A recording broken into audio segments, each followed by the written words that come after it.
네, 지난주 백대현 재판부가 공수처의 내란 수사권과 서부지법의 관할권을 인정하며 윤석열 전 대통령의 대응 논리를 한 차례 무너뜨렸습니다.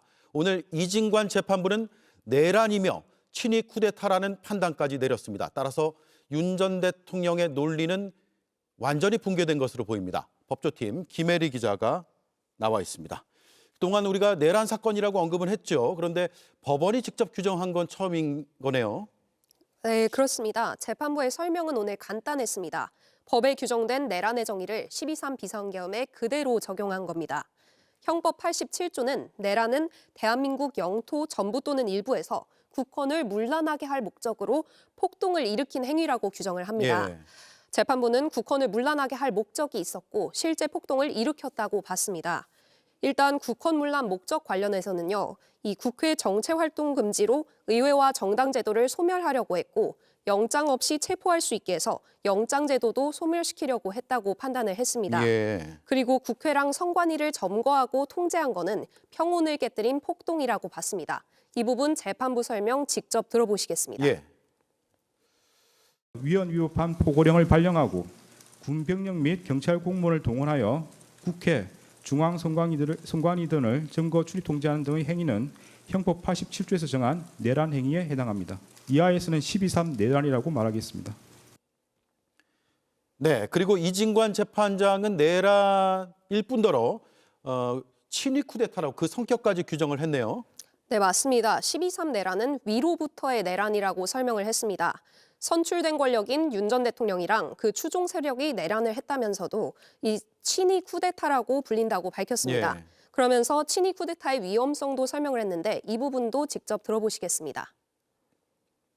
친위 쿠데타는 많은 경우 성공하여 권력자는 독재자가 되었고 국민의 생명과 재산과 같은 기본권은 본질적으로 침해되었으며 국가의 경제와 외교는 심각한 타격을 받았고 독재자의 권력이 약해지는 시기가 되면 내전과 같은 전쟁이나 정치 투쟁으로 국가와 사회 전반이 회복하기 어려운 혼란에 빠지는 사례를 많이 볼 수 있습니다.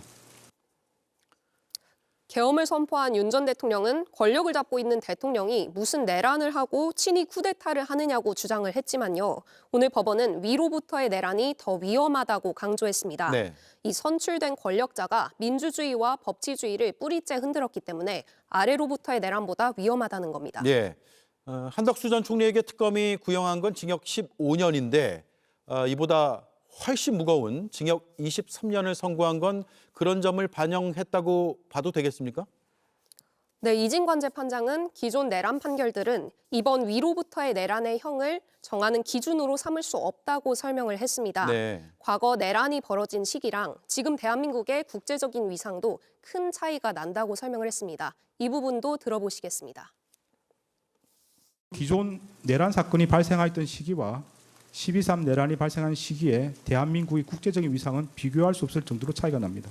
이러한 대한민국에서 친위 쿠데타가 발생했다는 사실로 인하여 생긴 경제적, 정치적 충격은 기존 내란 행위와는 비교할 수 없을 정도에 이른다고 보입니다. 네, 오늘 한덕수 전 총리가 내란죄로 기소된 국무위원들 가운데서 제일 먼저 선고를 받았고요. 앞으로 윤 전 대통령을 비롯한 피고인들의 선고 줄줄이 남아있죠. 그렇습니다. 내란 특검은 한덕수 전 총리에 대해 징역 15년을 구형하면서 앞으로의 구형이 기준이 될 거라고 말을 했습니다. 그 뒤에 윤 전 대통령은 사형, 그리고 김용현 전 국방부 장관은 무기징역을 구형했습니다. 그런데 이제는 오늘 한 전 총리의 법원 선고가 앞으로 있을 윤 전 대통령과 김용현 전 장관, 그리고 이상민 전 장관 선고의 기준점이 될 수 있다는 평가가 나옵니다. 네. 윤 전 대통령은 말 그대로 내란 우두머리 혐의를 받고 있고요. 김 전 장관은 내란 2인자 내지는 설계자로 꼽힙니다. 오늘 판결 결과를 두 사람도 지켜봤을 거로 보입니다. 네, 아주 궁금한 점들이 몇 가지 더 있어서 김혜리 기자는 잠시 뒤에 다시 한번 만나도록 하죠. 수고했습니다. 내란죄가 성립하기 위해선 두 가지 조건이 필요합니다. 국헌 문란의 목적과 폭동입니다. 이진관 재판장은 윤석열 전 대통령이 이 두 가지 요건을 모두 충족했다고 판단했습니다. 국헌 문란의 목적으로 포고령을 발령했다고 봤고 윤석열과 김용현 등은 비상계엄을 선포하고 이에 근거하여 포고령을 발령하였는데 의회, 정당제도, 영장주의를 소멸시키고 헌법과 법률의 기능을 소멸시키려는 목적, 즉 국헌을 문란하게 할 목적으로 발령한 것이고 출동했던 군과 경찰의 물리력 행사가 폭동에 해당한다고 했습니다. 국회, 중앙선관위 등을 점거, 출입 통제하는 등 한 지역의 평화를 해할 정도의 위력이 있는 폭동을 일으켰다고 인정됩니다. 12.3 비상계엄 선포는 내란 행위라는 게 이진관 재판장의 결론입니다. 윤석열이 2024년 12월 3일 비상계엄을 선포하고 위헌위법한 포고령을 발령하며 국회, 중앙선관위 등을 점거, 출입 통제하거나 압수수색한 행위는 앞서 본 바와 같이 형법 87조에서 정하는 내란 행위에 해당합니다. 윤 전 대통령이 내란의 최종 책임자란 증언은 내란 2인자 김용현 전 장관 입을 통해서도 증명됐습니다. 대통령님의 고유 권한인 비상계엄을 하시는 데 있어서 제가 그걸 왜 반대합니까? 포고령 관련해서 지침을 주신 거는 통금 시간 비상계엄 선포 전 2분에 불과했던 형식적인 국무회의를 연 것도 윤 전 대통령입니다. 다음 달 19일 내란 우두머리 혐의 1심 선고를 앞둔 윤 전 대통령의 방어막이 모두 사라졌다는 평가가 나옵니다. JTBC 박병현입니다. 한덕수 전 총리는 내란 중요 임무 종사 혐의를 부인하며 자신은 비상계엄을 막으려 했다고 주장해왔습니다. 절대로 동의할 수 없는 일이기에 어떻게든 대통령의 뜻을 돌리고자 노력하였으나 도저히 힘이 닿지 않았습니다. 마지막 최후 진술에선 사과의 뜻을 밝히기도 했습니다. 존경하는 재판장님, 저는 작년 12월 비상계엄 선포로 우리 국민들이 겪으신 고통과 혼란에 대해서 가슴 깊이 죄송스럽게 생각하고 있습니다. 하지만 특검 구형보다 높은 징역 23년을 선고한 이진관 재판장은 한 전 총리가 친위 쿠데타에 가담했다고 판단했습니다. 최후 진술에서 한 사과도 선고를 의식한 행동이라 꼬집었습니다. 범죄 사실이 탄로나 형사처벌의 기로에 서자 마지못해 최후 진술에 이르렀어야 죄송스럽게 생각한다는 취지로 진술하였지만 그 사과의 진정성을 인정하기 어렵습니다. 무거운 형을 선고한 배경에 대해선 친위 쿠데타가 성공했을 경우 해악까지 고려해야 한다고 설명했습니다. 권력자는 독재자가 되었고 국민의 생명과 재산과 같은 기본권은 본질적으로 침해되었으며 국가와 사회 전반이 회복하기 어려운 혼란에 빠진 사례를 많이 볼 수 있습니다. 이 같은 이진관 재판부의 양형 사유는 다음 달 19일 예정된 윤석열 전 대통령 1심 선고에도 영향을 줄 것으로 보입니다. 내란 우두머리 혐의를 받는 윤 전 대통령에겐 사형이 구형됐습니다. JTBC 윤정주입니다. 네, 윤석열 전 대통령은 이게 무슨 내란이냐, 대통령을 불법 체포하는 게 오히려 내란 아니냐, 특검 수사가 내란몰이다 이런 주장을 해왔습니다. 하지만 이진관 재판부의 판결 내용을 보면 그 주장은 타당성을 인정받기 어렵습니다. 2월 19일 지기현 재판부가 내릴 내란 우두머리 혐의 1심 선고에 어떻게 이어질지 짚어보겠습니다. 김혜리 기자가 다시 나와 있습니다. 먼저 윤 전 대통령이 가장 앞세웠던 게 메시지 계엄, 그러니까 경고성으로 계엄했다라는 건데 오늘 이진관 재판장은 전혀 인정하지 않았죠. 네, 내란 재판에서 한 윤 전 대통령의 최후 진술과 오늘 한 전 총리에 대해 선고한 이진관 재판장의 설명을 먼저 들어보시겠습니다. 예. 계몽됐다면서 응원해 주는 걸 보고 아, 내가 울린 비상벨이 그래도 효과가 있구나. 뭐 메시지 계엄이 말도 안 된다고요? 국민 깨우는 거 말고 다른 할 게 뭐 있습니까?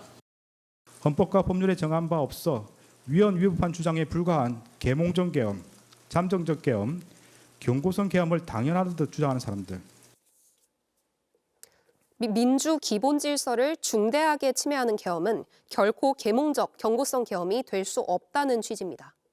예, 윤 전 대통령의 주장은 평화적 계엄, 그러니까 국회가 계엄 해제를 의결한 뒤에 군이 무장하지도 않았고 또 철수시켰다 이런 주장을 했잖아요. 이 대목은 어떻게 판단을 했습니까? 네, 이 부분도 윤 전 대통령의 발언이랑 이진관 재판장의 설명을 먼저 들어보시겠습니다.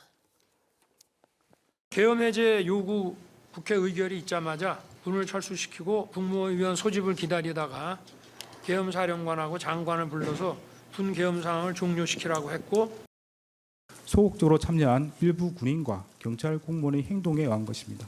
결코 12.3 내란 가담자에 의한 것이 아닙니다. 윤 전 대통령은 본인이 군을 철수시키고 계엄을 종료했다는 주장을 하지만 이진관 재판장은 맨몸으로 국회를 지킨 국민의 용기에 의한 것이라고 강조하기도 했습니다. 예, 그리고 윤 전 대통령이 현직 대통령이 내란 그리고 친위 쿠데타를 왜 하냐 이런 논리도 들었잖아요. 이건 어떻게 봅니까? 윤 전 대통령은 권력을 잡고 있는 대통령이 내란을 할 필요가 있느냐는 주장을 폈는데요. 이진관 재판장은 친위 쿠데타, 위로부터의 내란이라는 표현을 썼습니다. 내란몰이 세력들은 이런 몇 시간 계엄, 이런 대국민 메시지 계엄을 친위 쿠데타라고 합니다. 친위 쿠데타를 이렇게 하는 거 보셨습니까? 윤석열 전 대통령과 그 추정 세력에 의한 것으로서 성격상 위로부터의 내란에 해당하는데 이러한 형태의 내란은 이른바 친위 쿠데타라고도 불립니다. 이 재판장은 위로부터의 내란은 선출된 권력자가 민주주의와 법치주의의 뿌리를 흔드는 것이라 더 위험하다고 판단했습니다. 네. 윤 전 대통령은 포고령 있잖아요. 포고령이 실행되지 않을 것이고 상징적이었다 이런 주장도 했는데 그 대목에 대한 판단도 있었습니까? 네, 윤 전 대통령은 하루 이틀이면 끝날 계엄이었다면서 포고령의 의미를 축소시켰는데요. 하지만 이진관 재판장은 포고령의 위법성을 강하게 지적했습니다. 저는 계엄 포고령이 반나절이나 하루면은 바로 계엄이 해제될 것으로 당연히 생각을 하고 있었기 때문에 이거 시행될 리도 없는 거라고 생각을 했고, 포고령을 발령하여 헌법과 법률에 의한 절차에 의하지 않고 헌법에 따라 보장되는 의회 정당 제도와 영장주의를 소멸시키고 이진관 재판장은 내란 가담자에 대한 형을 정함에 있어서 짧은 시간 동안 진행됐다는 사정을 깊이 고려할 수는 없다고도 못 박았습니다. 네. 이런 점들 때문에 오늘 한 전 총리에 대한 판결은 다음 달 선고가 예정된 윤 전 대통령으로서는 치명적이라는 평가가 나옵니다. 네. 다음 달 19일, 2월 19일 선고죠. 피고인 윤석열 전 대통령 또 이진관 재판부의 사법적 판단을 차례로 들어보니까 윤곽이 좀 드러나는 것 같습니다. 잘 들었습니다. 김혜리 기자였습니다.